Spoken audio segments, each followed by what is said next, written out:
وأشهد أن محمدا عبده ورسوله اللهم صل على محمد وعلى آله وأصحابه ومن تبعهم بإحسان إلى يوم الدين يا أيها الذين آمنوا اتقوا الله حق تقاته ولا تموتن إلا وأنتم مسلمون وبعد فإن أصدق الحديث كتاب الله وخير الهدي هدي محمد صلى الله عليه وسلم شر الأمور محدثاتها فإن كل محدثة بدعة وكل بدعة ضلالة وكل ضلالة في النار. Ayyuhal ikhwah akramana subhanahu wa ta'ala. Alhamdulillah, syukur kita haturkan semata untuk Allah Ta'ala yang teriring doa, salawat, salam semoga tercurah untuk Rasulnya Muhammad Sallallahu Alaihi Wasallam. Insyaallah kita lanjutkan mengkaji syarah kitab Khilyah Thalibil Ilmi, Hiasan Pencari Ilmu. Buku karya tulis Ma'ali Syekh Ad-Doktor Bakar Ibn Abdillah Abu Zaid rahimahullahu ta'ala.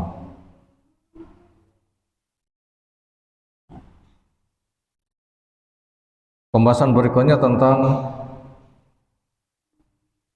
akhlak pencari ilmu atau adab pencari ilmu, etika yang harus dimiliki oleh si pencari ilmu.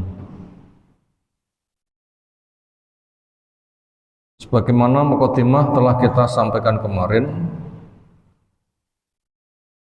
inti sari agama apa? Akhlak. Inti sari agama adalah akhlak. Karena pesan Nabi SAW, innama bu'istu liutammimil akhlak. Saya diutus untuk menyempurnakan akhlak. Dan Nabi kita sudah dijamin oleh Allah akhlaknya mulia. Dengan firman-Nya, wa innaka la'ala khuluqin azim. Sesungguhnya engkau berada di atas akhlak yang besar. Wa Isa menjelaskan khuluquhu Al-Quran. Akhlak Nabi itu adalah Al-Quran.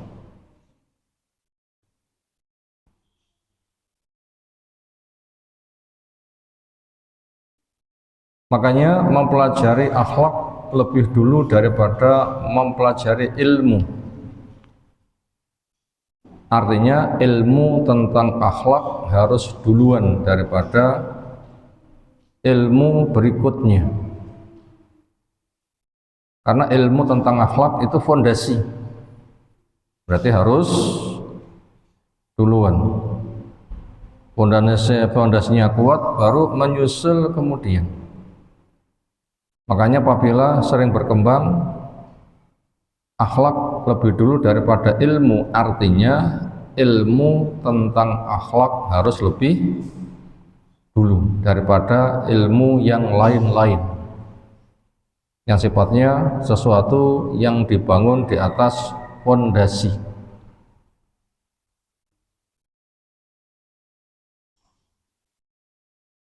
Kalau begitu akhlak itu apa? Sinonimnya sudah kita sebutkan kemarin. Apa? Suluk, adab, akhlak, nasihat, agama. Ada 5 istilah. Masing-masing ketika dibahas sendiri mungkin saling melengkapi, saling mewakili. Tapi ketika dibahas bareng punya peran khusus. Semisal istilah Islam dan iman disebutkan sendiri saling mewakili, disebutkan bareng ada porsi sendiri-sendiri, sehingga nanti semakin melengkapi. Suluk ketika berkait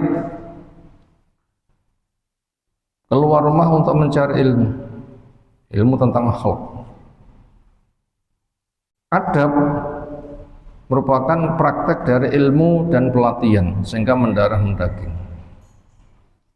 Akhlak ketika bergaul memberikan maslahat pada lingkungan. Nasihat meluaskan lingkungan. Karena arti nasihat adalah iradatul khair lil ghair, menginginkan kebaikan untuk pihak lain. Ketika ditanyakan liman, untuk siapa? Jawabnya pertama lillah, untuk Allah. Dengan cara bertauhid, tidak syirik, ikhlas, tidak riya. Yang kedua untuk kitabnya, dijadikan sumber ilmu. Yang ketiga kepada Rasulnya, dijadikan sumber tafsir. Yang keempat pada waliul amri. Waliul amri yang memiliki makna wilayah, berarti yang menjaga keamanan. Kita saling bantu mewujudkan aman, karena iman membuahkan aman. Waliul amri yang memiliki makna ahli ilmu, siap menjadi murid, menerima ilmu dari guru dan nanti melanjutkannya. Lalu yang kelima kepada sesama kaum muslimin. Bagaimana ketika bergaul sehari-hari sebagai makhluk sosial, memberikan maslahat pada lingkungan. Urut-urutannya siapa yang diberi maslahat? Karena setiap perilaku itu punya makna sedekah. Jawabnya seperti aliran air. Sumber air lalu mengalir, yang akan tersirami langsung merata atau bertahap. Air mengalir, yang terairi, tersirami langsung merata atau bertahap? Jawab bertahap. Bertahap. Siapa yang terairi pertama kali? Sumbernya, orangnya sendiri. Yang kedua siapa? Ibunya. Lagi bapaknya. Berikutnya neneknya. Berikutnya kakeknya. Berikutnya bibinya. Berikutnya pamannya. Berikutnya saudarinya. Berikutnya saudaranya. Berikutnya keponakan perempuannya. Berikutnya keponakan laki-lakinya. Berikutnya perkembangan berikut-berikutnya. Ketika berkeluarga, istri jelas. Satu rumah, setelah diri istri, itu jelas. Ketika orang tua juga satu rumah dan membutuhkan, setelah diri orang tuanya dulu, baru istri dan anaknya. Makanya lingkungan supaya mendapatkan maslahat itu akhlak kepada lingkungan. Itulah hakikat agama, karena dikatakan ad-dinu an-nasihah. Agama itu nasihat yang sudah kita sebutkan di atas, yaitu menginginkan kebaikan pada pihak lain. Makanya inilah alasan kenapa Nabi SAW itu diutus untuk menyempurnakan akhlak. Sekarang kita masuk pada pembahasan khusus akhlak pencari ilmu kepada waliul amri, yaitu syekhnya gurunya. Syekhnya gurunya. Ini masuk pada pembahasan yang luas di atas. Di sini pun merupakan perincian di bidangnya. Bagaimana akhlak pencari ilmu, adab pencari ilmu, norma yang harus dimiliki oleh pencari ilmu kepada gurunya. Sekarang kita masuk halaman 115. Al-faslu as-salisu, pasal yang ketiga. Adabut thalibi ma'a syaikhihi. Adab pencari ilmu bersama syekhnya, bersama gurunya, bersama ustadznya, bersama pengajarnya, pembimbingnya. bersama mursyidnya atau beberapa istilah yang lain.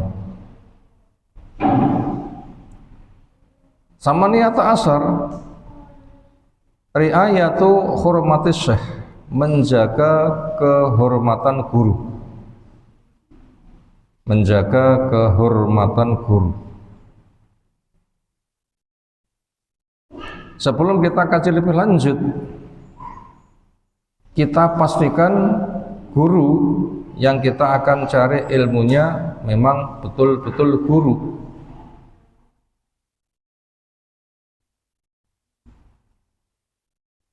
Maka diketahui tentang biografinya, manhajnya, gurunya, sehingga nanti dipastikan memang ilmunya muktamad, bisa dipertanggungjawabkan, sehingga ketika mencarinya tidak mencari barang yang salah. Pastikan dulu gurunya, kenal biografinya, sehingga ilmunya muktamad, sehingga ketika mencarinya memang yang dicari perkara yang benar, tidak bersifat spekulasi. Dan kita lebih-lebih hidup di akhir zaman harus super ekstra ketat mengenal biografi guru yang layak. Ekstra di akhir zaman, apa sebabnya? Karena sudah banyaknya du'atun ila abwabi jahannam, para dai yang mengajak ke pintu jahannam, al-a'immah al-mudillin, para imam yang menyesatkan, mereka ruwaibidoh, orang awam bicara agama. Yang tren akhir-akhir ini apa? Ada di media. Kamu nanti bila ditanya di alam kubur, man rabbuka, jawaban, saya anak buahnya Syekh Hasyim Asy'ari. Apa maksudnya? Itu jadi Tuhannya, dituhankan. Anak buahnya kan ikut. Intisari menyembah itu apa? Taat. Karena ada syirku ta'ah, syirik di dalam ketaatan. Jadi syirik besar itu macamnya berapa? Ada syirikul mahabbah, ada syirikul dzon, ada syirikul du'a, ada syirikul ta'ah, yaitu taat kepada makhluk ketika sudah jelas salah. Dan Yahudi, Nasara punya kesalahan di bidang itu. Ittakhadhu ahbarahum warubanahum arbaban min dunillah, menjadikan ahli agamanya Tuhan-Tuhannya selain Allah. Sehingga suatu kesempatan perbincangan Nabi SAW dengan Adi bin Hatim, tokoh Nasara. Kami dengan kamu prinsipnya sama, cuma ada beda. Kami nyembah kepada Allah, tapi kalau kamu nyembah kepada rahib, ahli agamamu. Oh, siapa bilang? Enggak. Iya. Apa buktinya? Bila kamu mendapatkan wejangan, khutbah, keilmuan, akhirnya isinya salah, tetap saja kamu taati. Iya, itu bentuk penyembahannya. Sementara di masyarakat banyak ini yang seperti itu, syirku ta'ah, dan itu termasuk syirik besar. Apa bahasa yang dipromosikan dengan kepada masyarakat awam? Datang para alim ulama ingkang tansah kula taati. Tren pecah gesang derek bahyai, surga nunut neraka atut. Ini tren di masyarakat. Dan Allah pun juga telah menjelaskan orang yang berkarakter itu ada, yang promosi mereka ittabi'una nahmil khotoyakum, ikuti kami nanti akan saya pikul dosamu, ikuti kami akan saya pikul dosamu. Itu ada pada surah Al-Ankabut ayat yang ke-12. Al-Ankabut ayat yang ke-12.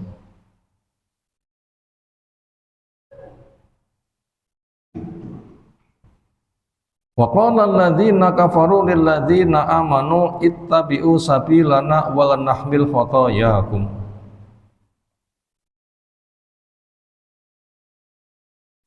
Berkata orang yang kufur, orang kafir berkata, yang menolak petunjuk Allah, menolak Rasul, mengikuti hawa nafsu, menuhankan akal. Mereka ngomong lilladzina aman kepada orang yang beriman, ittabi'u sabilana, ikuti jalan kami, wal nahmil khotoyakum, pasti akan kupikul dosamu. Nah, sama kan, persis kan bahasa Quran dan promosi di masyarakat. Gimana hakikatnya? Wa ma hum bihamilina min khotoyahum min syai', mereka tidak bisa memikul dosa mereka walau sedikit. Innahum lakadzibun, mereka itu pembual, termasuk kelompok dajjal.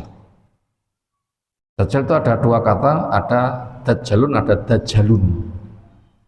Dajjalun dibikin mufrad, sosok dajjal termasuk tanda kiamat besar. Manusia, anak Adam di pulau tersembunyi, entah di mana kita belum diberitahu, nanti akan keluar, akan dibunuh oleh Nabi Isa alaihis salam. Nah, dajjalun ini banyak. Siapa? Para pembohong, termasuk yang promosi kepada masyarakat dengan promosi di atas, ikuti kami, saya pikul dosamu. Dajjal dia. Kenapa? Allah katakan mereka itu sebagai pembohong. Di surah Al-Ankabut yang ke-12 tadi, innahum lakadzibun, mereka itu betul-betul kadzib. Dajjalun kadzabun, para pendusta.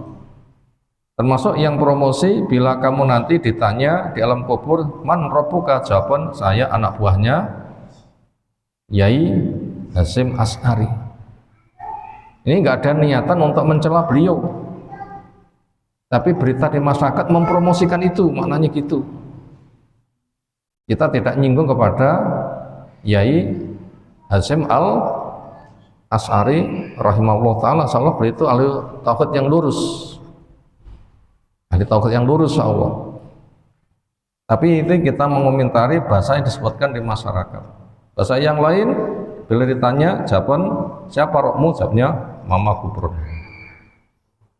Nah, dipromosikan juga itu, dan nama-nama yang lain, nama-nama yang lain. Nah, di masyarakat banyak penyeru-penyeru seperti itu, banyak, dan itu anak buahnya berapa? Wah, karu-karuan.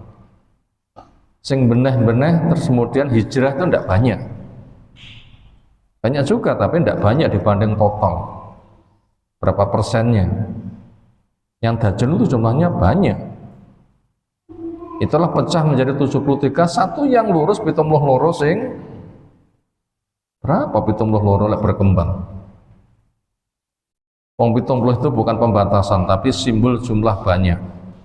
Bila dibaca di Syarah Sunnah oleh Imam Al-Barbahari abad yang ketiga, itu sudah menghimpun ada 2800.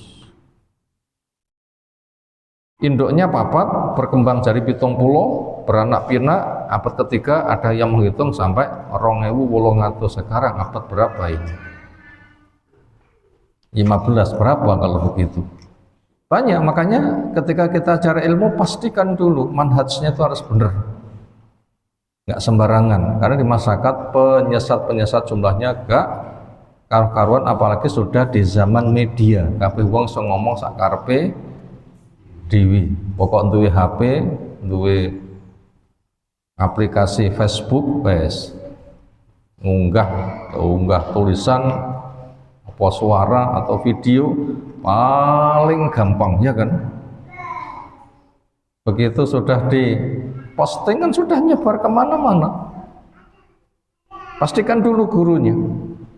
Yang kedua, pastikan dulu si pencari ilmunya apa, betul-betul ikhlas ingin mencari ilmu. Nah, ketika sudah adabnya dipenuhi. Sekarang kita masuk kepada pembacaan adabnya apa saja. Murid kepada guru. Yaitu judulnya yang ke-18, ri'ayatu hurmatis syekh, menjaga kehormatan guru. Bima, prinsipnya,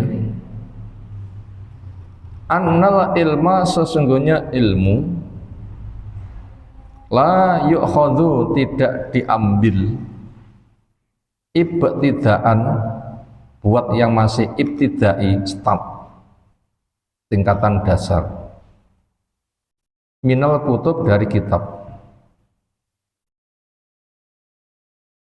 Bal, tetapi ilmu pertama kali diambil bukan dari kitab, tapi dari mana? Labuda, harus ilmu itu diambil min syaikhin, dari guru. Tutkinu, yang kamu yakin, alai, kepada guru, mafatihat tolab, kunci pembuka ilmu.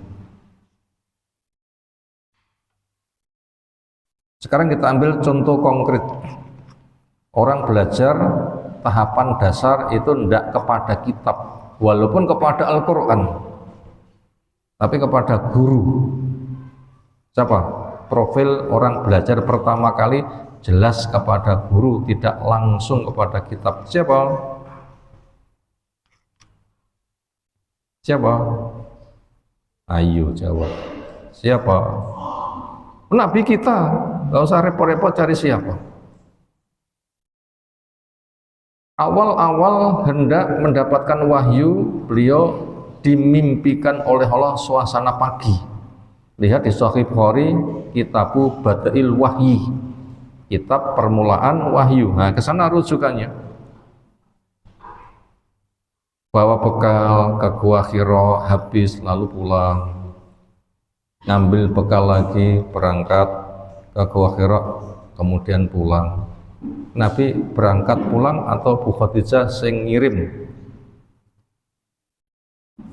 Setahu saya Nabi berangkat habis pulang, berangkat pulang, bukan Bu Khadijah yang ngirim. Tapi berita di media itu Bu Khadijah sing ngirim, kayak ngirim bojone yang sawah mungkin itu ya. Nggak tahu dari mana sumbernya. Yang saya tahu itu memang Nabi berangkat pulang. Akhirnya didatangilah Jibril. Oleh Jibril dikatakan, Iqra, bacalah. Tapi kita makna Qori, saya nggak bisa baca. Gulat, sampai lemes, sesak.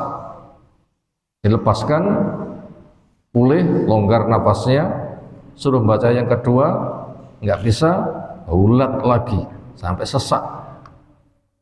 Kemudian dilepaskan, pulih kembali, kemudian suruh baca yang ketiga, Iqra, tetap nggak bisa baca, gulat lagi. Kemudian sampai lemes, dilepaskan, baru dibacakan oleh Jibril dengan Iqra bismi rabbikal ladzi khalaqal insana min 'alaq, Iqra wa rabbukal akram alladzi 'allama bil qalam 'allamal insana ma lam ya'lam. Jelas Nabi nggak langsung kepada kitab, tapi kepada guru. Siapa gurunya? Jibril. Mana dalil dikatakan oleh Nabi Jibril itu guru? Siapa tahu? Mana dalil menjelaskan Nabi kita mengungkapkan Jibril itu guru? Mana dalilnya?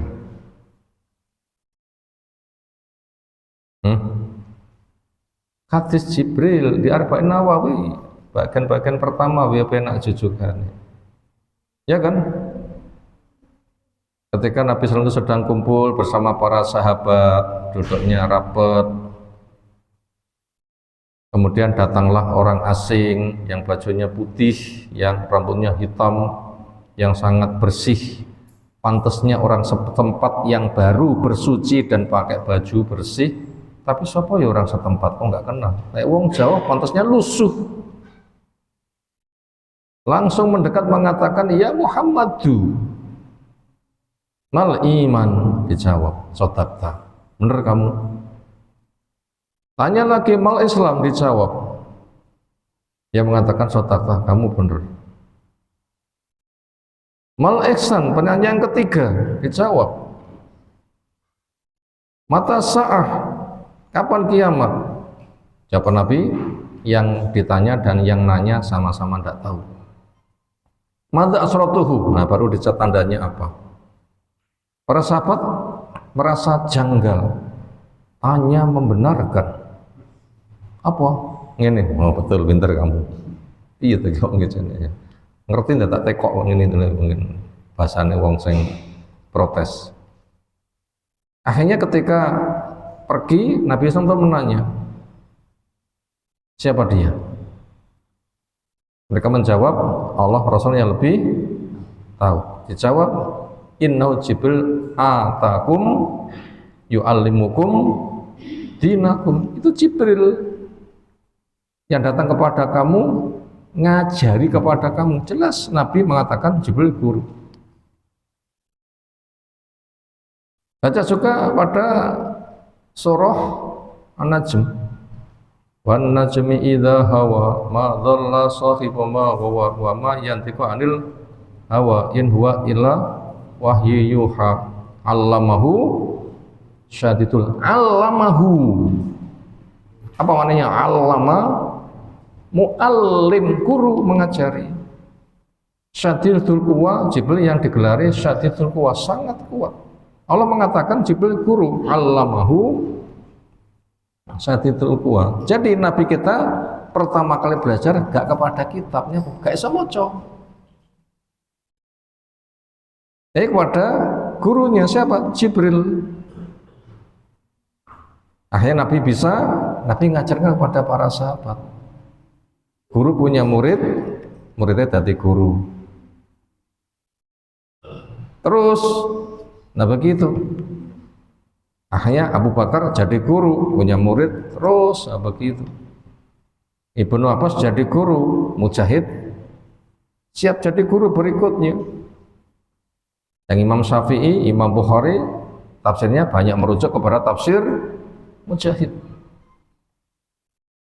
Dan bahasa yang semisal.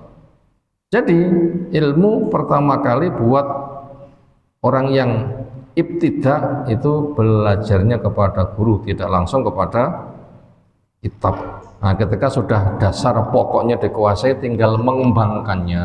Nah, itu nanti silahkan menggunakan kitab yang bersyarah, menggunakan kitab yang bersyarah. Dasar pertama harus dari guru, nggak boleh langsung kepada kitab. Itu sudah kita kaji kemarin panjang lebar. Tujuannya apa? Litak mana supaya kamu aman minal ithar, dari tergelincir, wazala, dan terperosok. Tapi lek memahami dewi, moco dewi, pahame suwi, masih duga-duga, ya kan? Mau tanya kepada buku ya ora iso jawab. Diwaca buku ini ya ora iso ngoreksi, ya kan? Makanya supaya itu kamu tidak tergelincir, supaya tidak terperosok. Kalau gitu, peran guru itu sangat penting. Makanya jangan sembarangan memilih guru. Nah, ini penting itu. Berikutnya, ketika guru yang dipilih sudah benar, perannya betul-betul penting sekali, pencari ilmu betul-betul ikhlas. Nah, untuk kamu wahai pencari ilmu, lengkapi dengan adab yang kamu bergaul dengan gurumu. Apa saja itu? Dikatakan di sini, fa'alaika, maka wajib atas kamu, idzan, kalau begitu, bitahali, berhias diri, bi riayati hormatihi, dengan menjaga kehormatan guru. Ini akhlak pertama. Apa akhlak pertama? Jaga kehormatan guru. Nah, itu ditulis boleh. Ditulis boleh. Akhlak pertama adalah jaga kehormatan guru.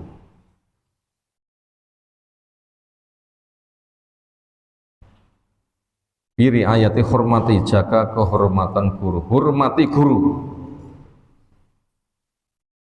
Perinci di sini, fadilahnya apa? Buat orang yang bisa menghormati guru. Fa inna dzalika, maka sesungguhnya bisa menghormati guru, unwanun najahi, tanda selamat. Wal falahi, tanda beruntung. Wat tahsili, tanda berhasil. Wat taufiki, tanda sukses.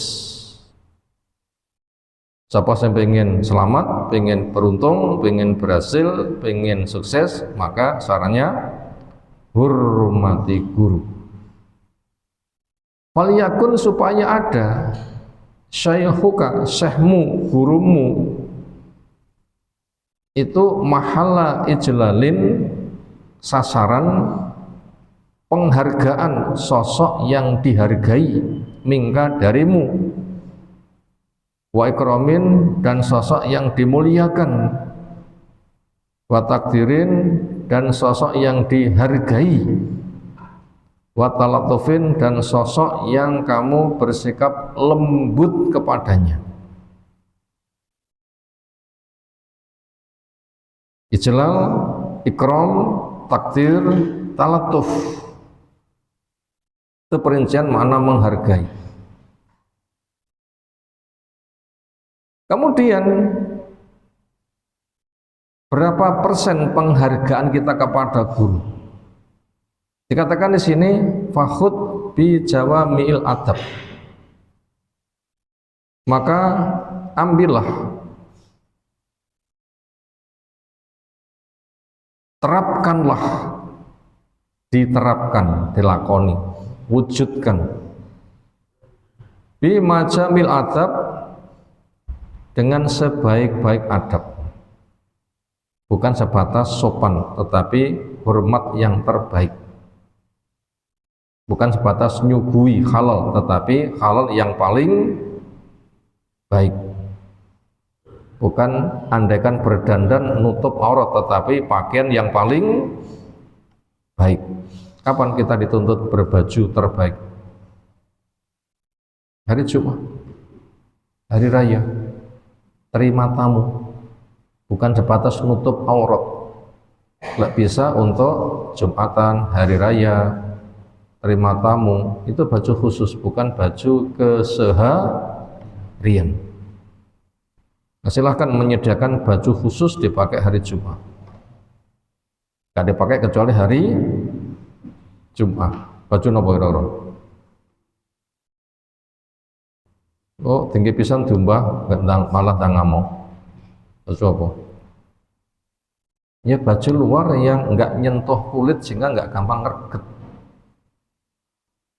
Dipakai masuk masjid, keluar dilepas, awet. Ini setahun nggak tumbah, nggak apa-apa kira-kira. Ya begitu. Baju apa? Jas. Diupayakan punya. Ini sebuah gambaran memakai baju terbaik. Artinya semakna dengan pemahaman itu ketika bergaul dengan guru, penghormatannya penghormatan yang terbaik. Karena permasalahannya urgen, fondasi, penting, ilmu, kunci semuanya. Makanya pilih guru jangan sembarangan. Zaman sekarang yang tampil sebagai guru yang disortir berapa jumlahnya?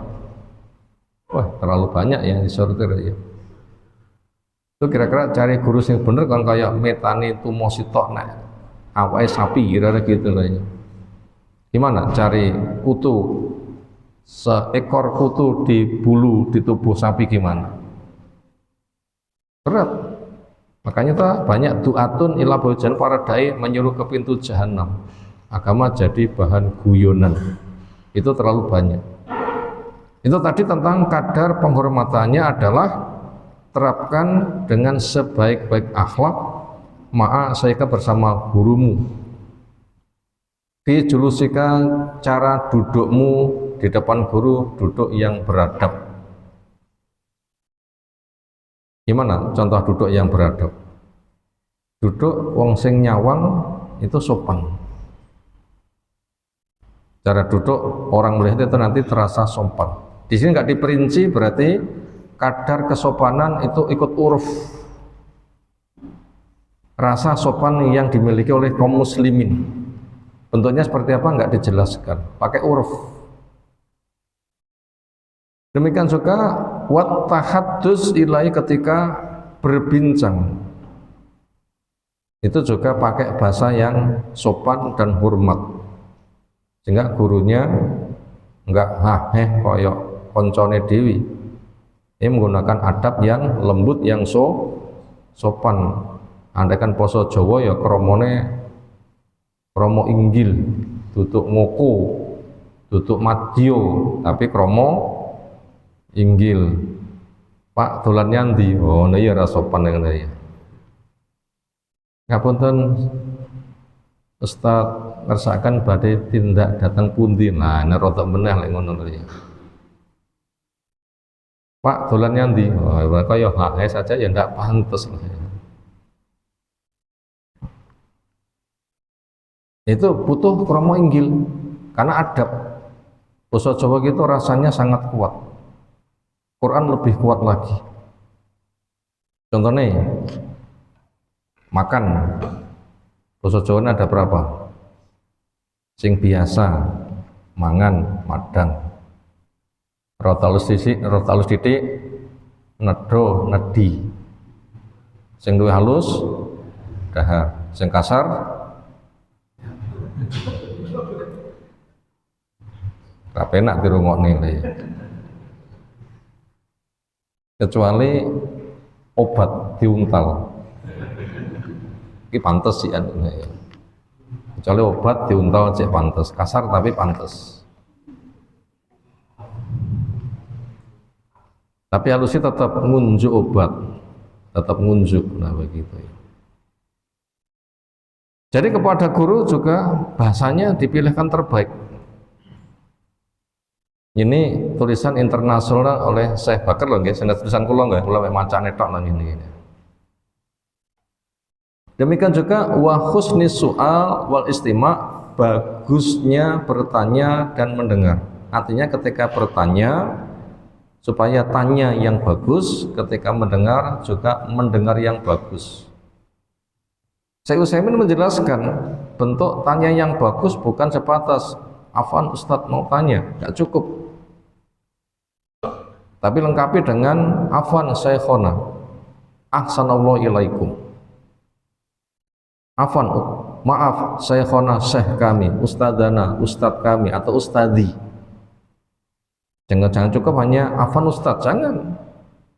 Lengkapi lebih halus dengan Ustadi, guruku, Ustadzana, guru kami.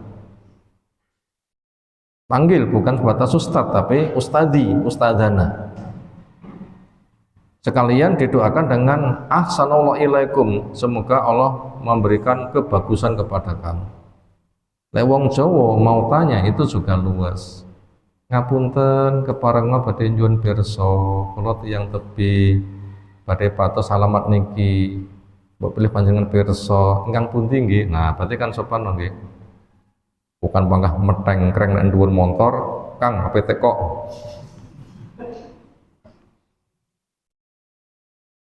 Pantese mudhun dipateni salaman, salam, terus ngapunten keparenga kula badhe nyuwun pirsa, kula madosi alamat niki, mbok pilih panjenengan pirsa, mbok pilih kersa kula diparingi semerap. Nah begitu. Bener. Orang Jawa ada kan adab seperti itu. Dulu ketika saya ikut mbok yang pasar, nyang-nyangan, ngono ki masyaallah le sopan. Ngapunten Bu Pinara, badhe ngersakaken mundur napa? Lah pedagange muni ngono. Ngapunten, kula mriki badhe patos barang niki-niki. Ada lafaz ngapunten. Ngapunten pinten nggih harginipun? Ngapunten upami 1000 dos pundi? Ngapunten menawi kala sak ngandhapi dos pundi? Lho ngono iki ndadak muni ngapunten lho ya. Saking apa telaten ngene lho ya. modelnya swalayan ya, serantai pergaulan, gak ada bahasa ya, swalayan kan jipuk dewi kan ya, hilang, adab itu hilang, langka. Artinya pendahulu kita di basa Jawa adab itu besar-besar, mek ngono tok saja pakai adab, guru lebih tinggi, maknanya begitu. Itu tadi untuk perbandingan, mek ngono tok saja butuh adab, kepada guru lebih tinggi, maknanya begitu. Makanya ketika kamu bertanya ya tanya, afan ustadzana, ahsanallahu ilaikum, semoga Allah memberi kebagusan kepada antum. Itu mau bertanya begitu. Demikian juga ketika disampaikan keterangan, disimak dengan baik. Jangan sampai mencari ilmu mendengarkannya sampai gelisah. Napa mencari ilmu ngrungokne karo gelisah niku napa kira-kira contohnya? Wis rena-rena delok jam ora mari-mari gitu. Setelah kono kene. Menandakan kebosanan. Jangan, antusias lah. Kalau memang itu cari ilmu, antusias. Kalau memang ngantuk sebelum berangkat diilangi dhisik ngantuke. Ojo nganti cari ilmu nggih tombo ngantuk. Kusuk kebablasan nanti jadinya. Demikian juga wa husnil adabi, bagusnya adab fi tasaffuhil kitab, di dalam membuka lembaran-lembaran kitab. Bila itu kajiannya kitab, lalu sudah dibagi dan nyimak, ojo nganti murid itu repot mek buka kitab. Kayak buka kasar pisan. Buku gurunya belum berpindah ya jangan dipindah-pindah, kecuali memang itu dibutuhkan. Mungkin cari rujukan tadi sudah dibahas di halaman berapa ditandai, mungkin itu buka-buka gak apa-apa. Tapi jangan sampai bukanya kasar, bukunya nanti bisa rusak, tidak dibutuhkan buka-buka, dia itu sibuk dengan buka-buka. Itu namanya kurang memperhatikan kepada ilmu yang disampaikannya. Amamu di depan guru, wamal itu bersama kitabnya. Ketika buka sesuai dengan kebutuhan, jangan menandakan kebosanan. Demikian juga buku pun juga supaya diurus dengan baik. Makanya bila kita punya buku itu sudah mulai lusuh, ya diganti sampulnya atau gimana. Sampai ada sebuah majlis ketika kajian Al-Qur'an, ya Allah, rusake pol. Rusake apa? Pol. Sekarang Al-Quran niku mushafe murah napa larang? Murah. Tumpuk-tumpuk. Wong sitok Qur'ane pinten? Wong sitok Qur'ane pinten? Nah, sekiranya memang itu stoknya banyak, ketika sudah bentuknya nggak bisa dibenahi, itu ya ganti yang baru, yang lama bisa dibakar untuk penjaganya supaya nggak berserak-serak. Itu pengamanan, mengingat pada masa Utsman ketika mushaf banyak bacaannya, dipilihkan satu bacaan sehingga umat satu bacaan saja, kan orang yang awam itu masih banyak, supaya tidak terjadi perselisihan gara-gara beda bacaan, karena banyak orang awam yang bermunculan satu bacaan saja sehingga akan kompak. Itu yang lama ditarik itu dibakar untuk penjagaannya. Ojo sing lawas untuk dikilokne tinggi rongsok, jangan bakar. Kadang berserak-serak, diinjak-injak. Makanya mushafnya itu juga harus. Makanya kita butuh memiliki tas juga. Ojo buku ini dicekel sesasi kan kira-kira sampulnya kaya apa rupanya. Tasnya juga yang bagus, ojo kresek. Bukannya itu haram, tetapi penampilan sopan itu ada urufnya, ada standar pantas gitu kan ya, uruf itu namanya. Itu ada uruf. Termasuk jangan sampai kendaraan yang dipakai untuk kajian kendaraan untuk ngangkut kotoran ke sawah. Bukunya diletakkan di tempat duduk, taleni karo karet. Ya tidak pantas seperti itu. Nggak pantas seperti itu. Jadi guru dihormati, kitabnya pun juga dihormati. Sehingga penampilan itu adalah rapi. Kenapa? Itu adab. Itu adab. Contoh yang gampang saja. Untuk ibu-ibu, perhiasan emas ini barang yang dihargai enggak? Nyimpannya apa wadai? Rasa visual nih ngono ya. Apa wadai? Pasti cari wadah yang bagus. Kadang wadahnya merah gitu kan ya. Di lemari yang paling bagus gitu kan. Bagus. Ini mix saja ada ya api lah ya, mix saja lah ya. Mix saja ada ya api. Apalagi ilmunya. Lebih penting. Kenapa? Itu tuntutan, itu adab. Sehingga suasana nanti adalah akan suasana yang terhormat, bukan suasana yang terhinakan. Nah, begitu. Demikian juga watarkit tatawul, tidak bertele-tele. Wal mumaroti, dan tidak berdebat amamahu, di depan guru.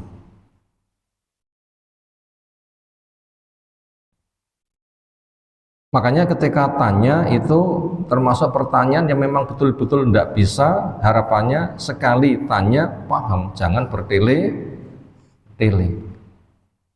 Ngapa contoh tanya sing bertele-tele? Tanya yang paling utama itu memang tidak ingin paham. Semisal kisah bertanyanya umat pada Nabi Musa.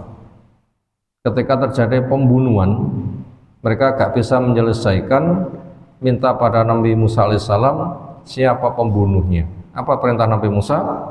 Itbahu baqarah. Carilah sapi betina. Mestinya langsung kerja dicari, serahkan. Niki sudah saya serahkan. Sapi gimana terserah, nggak ada kriterianya. Yang penting sapi betina kamu sembelih dan kamu laporkan, saya sudah. Harganya berapa? Nggak dituntut. Rupanya kayak apa? Nggak dituntut. Hanya satu ciri saja, sapi betina. Ternyata mereka bertele-tele, tatawul. Apa? Gimana warnanya? Gimana sifatnya? Gimana, berapa kali kata gimana mereka ulang. Ujung-ujungnya sapi itu langka. Andaikan tidak berucap insya Allah gak ketemu saking langkanya. Maka adab kepada guru ketika bertanya jangan bertele-tele. Bila memang betul-betul tidak bisa, itu baru tanya dan siapkan pertanyaan yang nanti jawabannya ringkas jelas. Jangan nanti plong. Ada penting itu. Apalagi nanti jawaban guru disanggah, mumaroh, mengadakan perdebatan, ya tidak pantas. Seperti itu. Karena itu bukan ajang debat, tapi ajang orang gak punya ilmu ingin cari ilmu. Itu ada penting seperti itu. Demikian juga wa adamut taqaddumi, tidak mendahului alaihi kepada guru bi kalamin, di dalam pembicaraan. Semisal di majelis yang memiliki hak bicara guru, ya sudah masuk guru yang banyak bicara. Mereka jangan mendahului kecuali pembicara yang memang dibutuhkan. Masin ketika berjalan, jangan sampai nyalip guru nih. Gurunya jalan kaki, muridnya lewat tit nyisih. Kesandengnya joglangan itu kaget, guna kecemplung joglangan, muridnya diguyu pisan. Candak di sopan belas. Saya ngerti depannya guru, ya sudahlah. Sabar, pelan jalan di belakangnya. Bila terburu-buru, putar saja cari jalan yang lain. Jangan mendahului. Bila nggak ada jalan lain karena sangat tergesa-gesa, temui saja guru, dikenal, salaman. Afan ustadzana, badhe ngersakaken tindak pundi? Sak kenane, sak pantese. Karena saya sangat mendesak, bolehkah saya jalan duluan? Nah, itu minta izin dulu. Itu memang sangat mendesak. Bila tidak, jangan sampai kayaknya tidak ngerti, dibeli nyise. Cari jalan yang lain. Ini adab. Jangan sampai jalan mendahului. Al-iksaril kalam, atau memperbanyak ucapan indah di sisinya, ngomong yang tidak perlu. Syekh Utsaimin ketika memberikan pensaran ini, beliau mengatakan, aku ora pengen di ngonok nih. Jadi guru sendiri digitukan itu nggak pengen, tetapi murid yang kudu paham.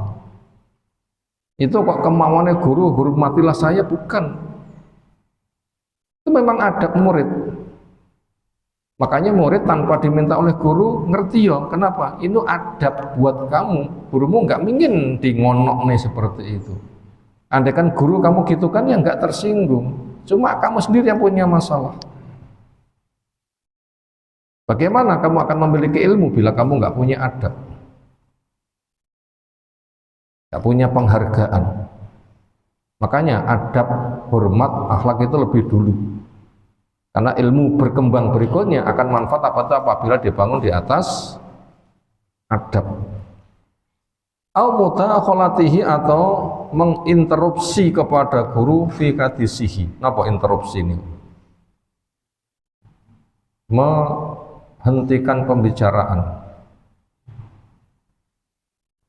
Bila tidak penting jangan. Nyesel nih ngomong.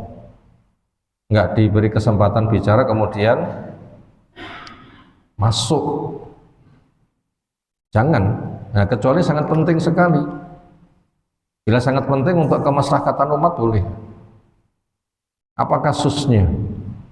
Nabi SAW itu menyampaikan khutbah Jum'ah, itu ada yang memberikan masukan pada Nabi karena keadaannya memang sangat mendesak, kemarau panjang. Diharapkan Nabi ada solusi. Jadi itu minta khutbahnya untuk dihentikan. Afwan, ada sesuatu yang penting saya sampaikan senada dengan itu.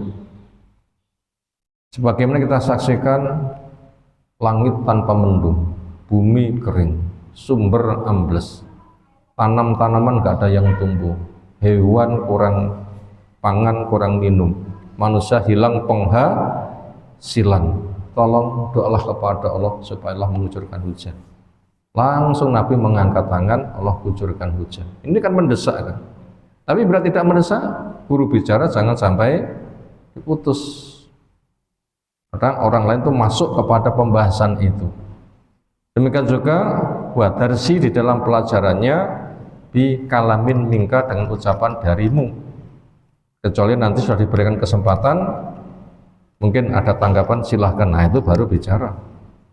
Ketika belum jangan. Itu termasuk adab.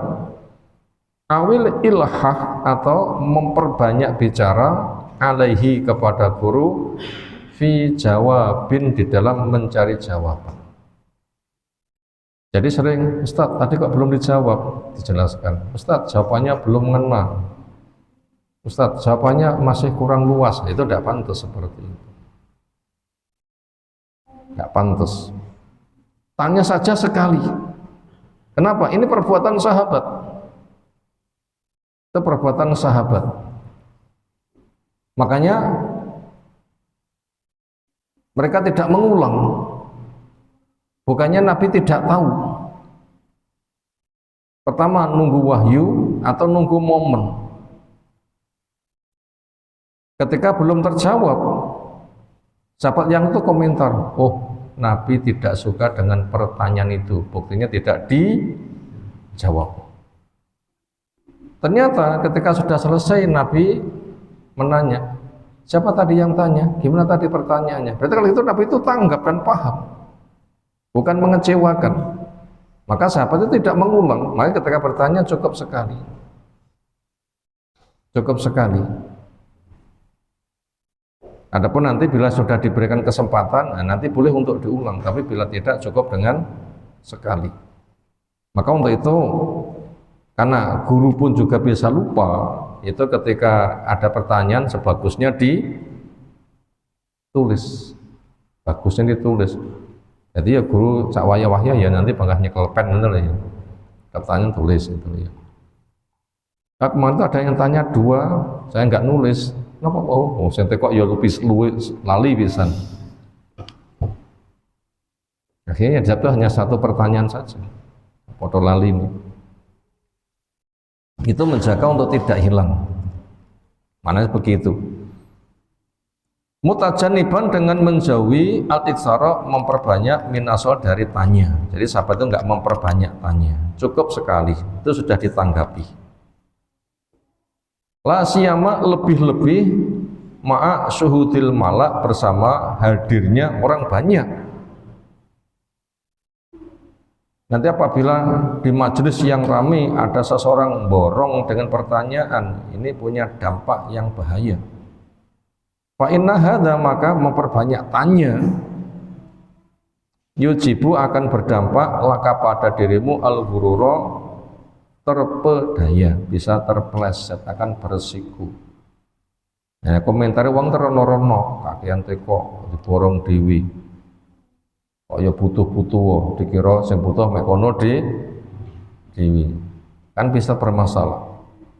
Walahu, dan untuk guru ada memiliki sifat al-malal, bosan. Kenapa?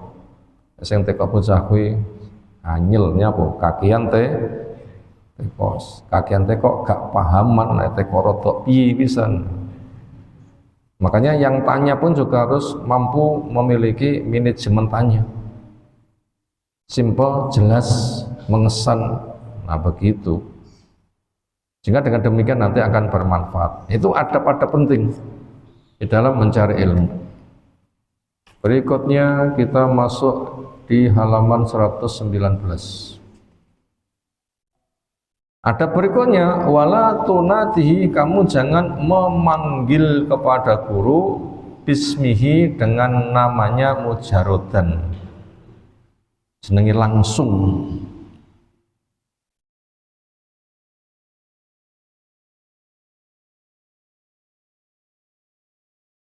Misalnya yang jadi guru itu mungkin umurnya di bawahnya, tapi rumoso sepuh, apa bahasa Jawa nih? Muridnya rumangsa tuwek ngoten iki. Iku tekok. Tekok aku. Pantes enggak? Tekok aku. Lek mau jelasne kayak ngene, kok kurang gamblang, tolong jelasno.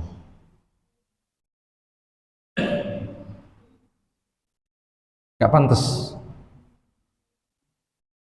Walaupun lebih muda, bahkan kelasnya anaknya, tapi ilmunya mendalam, tetap hormati, tetap katakan ya syekhona, wahai syekh kami. Kenapa? Karena orang itu jadi syekh punya makna mumpuni di dalam keilmuan, itu tidak terbatas oleh umur berapa. Secara penyebutan kata syekh itu tokoh sepuh, muda belum. Secara umum menggunakan kata syekh begitu. Tetapi ilmu yang sifatnya mumpuni sehingga disyekhkan, punya mana ditokohkan walaupun umurnya masih muda. Siapa? Tokoh muda tapi yang sepuh-sepuh ilmunya gak so melebihi siapa? Ibnu Abbas. Kata beliau Mas'ud yang umurnya itu jauh, ketika memberikan persaksian akan kemuktamatan ilmu Ibnu Abbas, ilmu mumpuni, muktamat mumpuni. Dia mengatakan, andaikan Ibnu Abbas itu seumur dengan kita, maka ilmu dia tidak bisa dilawan. Masih kecil saja sudah setara kita. Andaikan setara kita umur, berarti ilmunya lebih melejit. Meninggalnya Abdullah bin Mas'ud masih sekitar 30 tahun lagi punya umur loh. Seperti apa penambahannya? Itu Ibnu Abbas. Kelas itu syekh. Ilmunya mendalam. Cik nom wonge tapi tuwek ilmune gitu lagi. Cik nom umurnya tapi tuwek ilmune. Tua maknanya itu adalah ilmunya mendalam. Itu Ibnu Abbas. Makanya dia di dalam sejarah kiprah perjuangan kaum muslimin sangat menonjol. Di masa Utsman punya dudukan penting. Wakil Utsman untuk memimpin haji. Amilul Hajj itu internasional itu. Juga menyampaikan khutbah. Di masa Ali pun juga demikian. Ujung tombak yang dipakai Ali untuk menjinakkan Khawarij itu pun apa sih yang diutus? Secara keluarga punya kedudukan, secara nasab punya kedudukan, orang pun juga akan hormat. Secara kecerdasan nggak ada yang bisa mengalahkan. Sehingga komentar dari seorang sahabat mendengar khutbahnya Ibnu Abbas ketika memimpin haji di masa Utsman, andaikan wong Turki ngrungokne khutbah ini, andaikan wong Persia ngrungokne khutbah ini, andaikan wong Romawi ngrungokne khutbah ini, akan masuk Islam.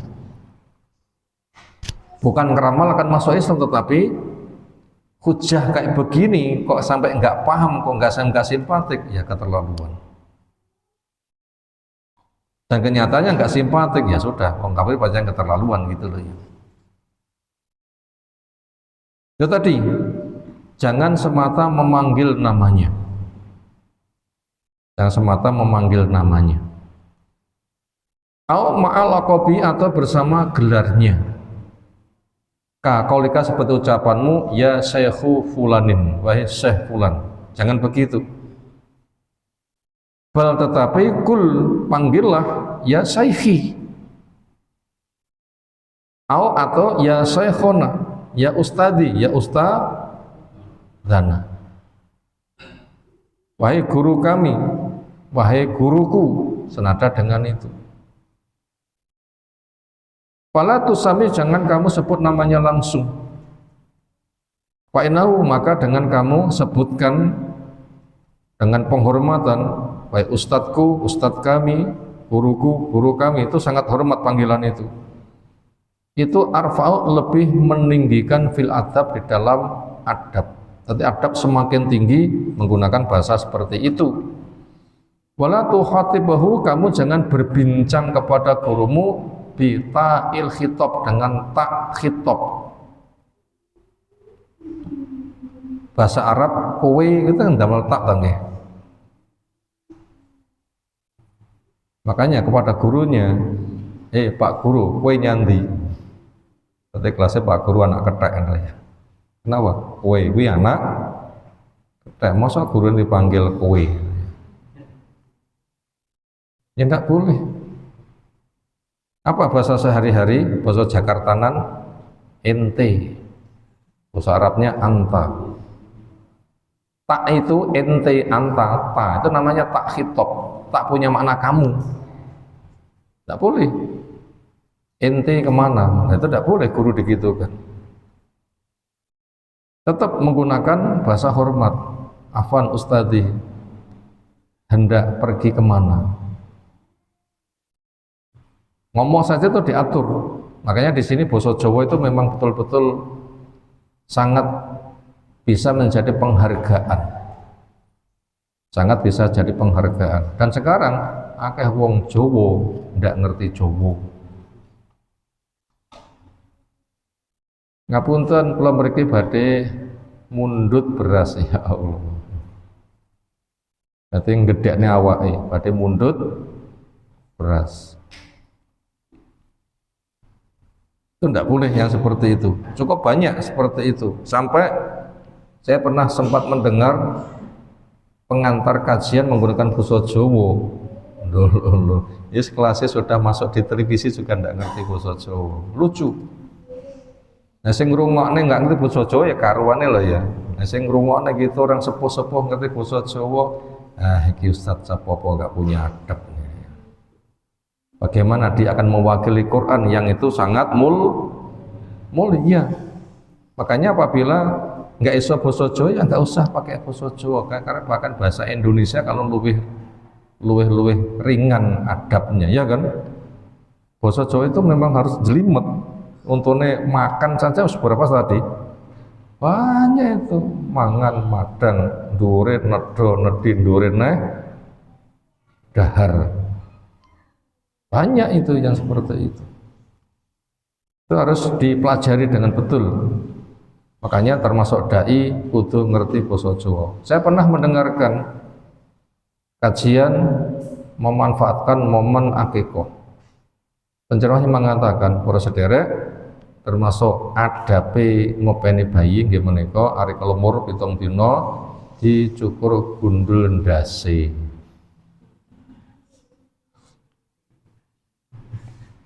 Masa ngaji bahasane ngono iki. Kok buka itu salah itu juga ndak ya bener-bener tapi penggunakannya yang enggak halus. Yang enggak halus. Biasanya kata ndas itu kan ndas gereh, ndas pindang. Ndas wedhus ngene lagi oleh mboten napa-napa lho. Kadang marah-marah ndiasmu atos. Masa untuk dakwah menggunakan bahasa-bahasa begitu? Ya cukup aja belajar itu loh ya. Itu adab ilmu itu. Diperhatikan, adab ilmu. Dan saya agak dimudahkan nggih basa Jawa niku kecilik seneng ngrungokne ketoprak, wayang. Konggon niku seneng nyetel radio Banter, saya mendengarkan, saya tertarik bahasanya. Itu kan bahasa Jawa Tengah ketoprak itu halus bahasanya. Itu pendidikan bahasa dalam bentuk hiburan masyarakat, penerapan. Itu ternyata bermanfaat. Cilikane seneng ngrungokne ngono ki ketika sudah butuh berdakwah punya modal bahasa. Sehingga ketika wong ngomong itu bisa paham, menyampaikan bisa menggunakan bahasa. Itu sehingga ketika orang itu mendengar, mereka pun juga akan menghargai, ngerti adab. Jadi bahasa itu penting. Maka kita harus belajar, apalagi kita jadi wong tua, ngajari anak-anak kita. Dan buku-buku tentang Toto Kromo Bosodo kan masih banyak. Nah silahkan kita sebagai orang tua, guru buat anak-anak kita juga dimiliki itu.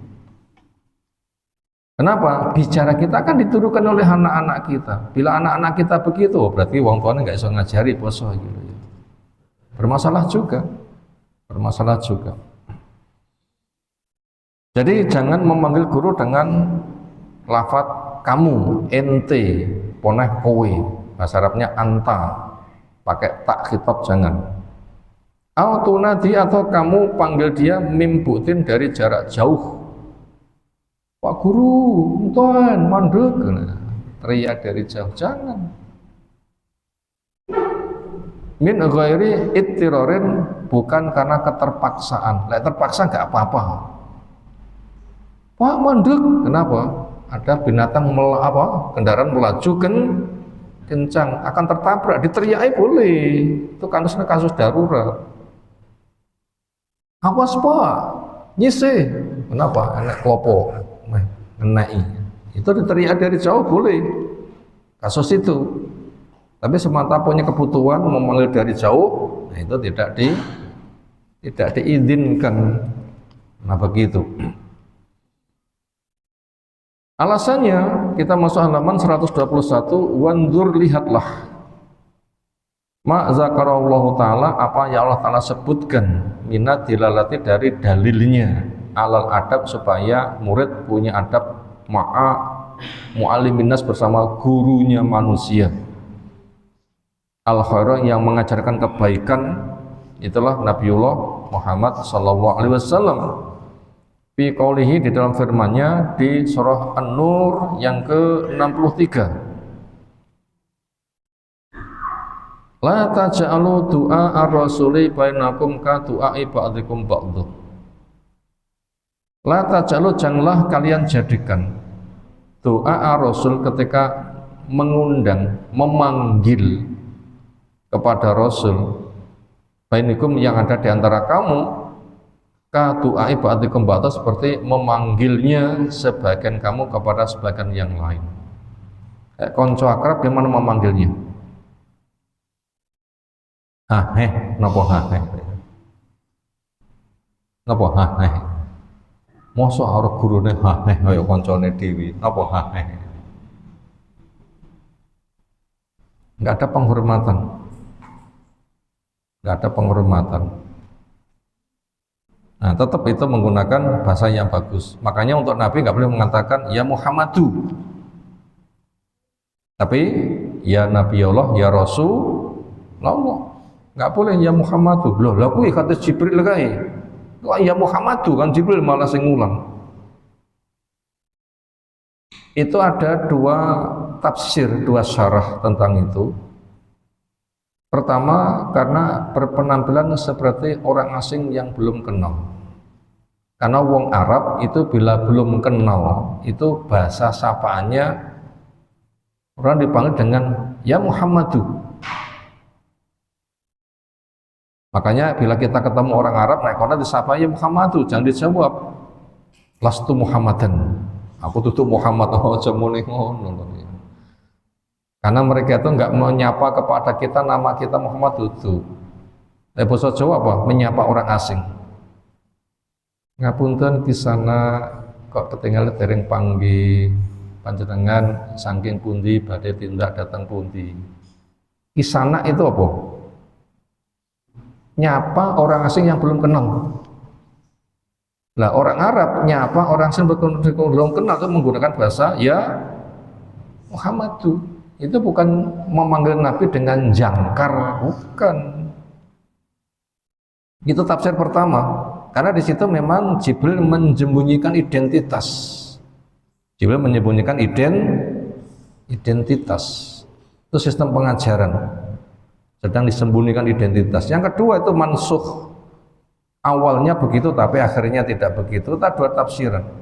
Jadi kesimpulannya ayat ini An-Nur 63 membimbing kepada kita beradab kepada guru, maka memanggil gurumu jangan jangkar. Namanya langsung kaya koncone dewi. Tapi panggillah dengan bahasa penghormatan, tetap ya ustadi, ya ustadana, dan bahasa yang semisal. Kenapa? Itu tuntutan supaya itu bermanfaat. Nah, senada dengan itu gambarannya ke sana. Kenapa kok begitu? Karena walaupun ayat ini untuk Nabi, tetapi ada pewarisnya. Siapa pewarisnya Nabi? Ahli ilmu. Dikatakan al-ulama warasatul anbiya. Ahli ilmu itu pewarisnya Nabi. Diwariskan Quran, diwariskan sunnah, amal, dakwah. Pemilik warisan Nabi itu dihormati, pewarisnya juga mewarisi sesuatu yang terhormat, maka juga hormati dia. Itu sebagian adab murid kepada guru yang kita kaji kali ini. Insyaallah kelanjutannya bisa kita kaji menyusul.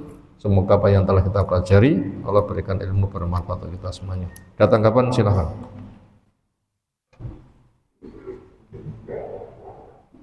Segera cukup istirahat. Subhanakallahumma bihamdika asyhadu an la ilaha illa anta astaghfiruka wa atubu ilaik. Assalamualaikum warahmatullahi wabarakatuh.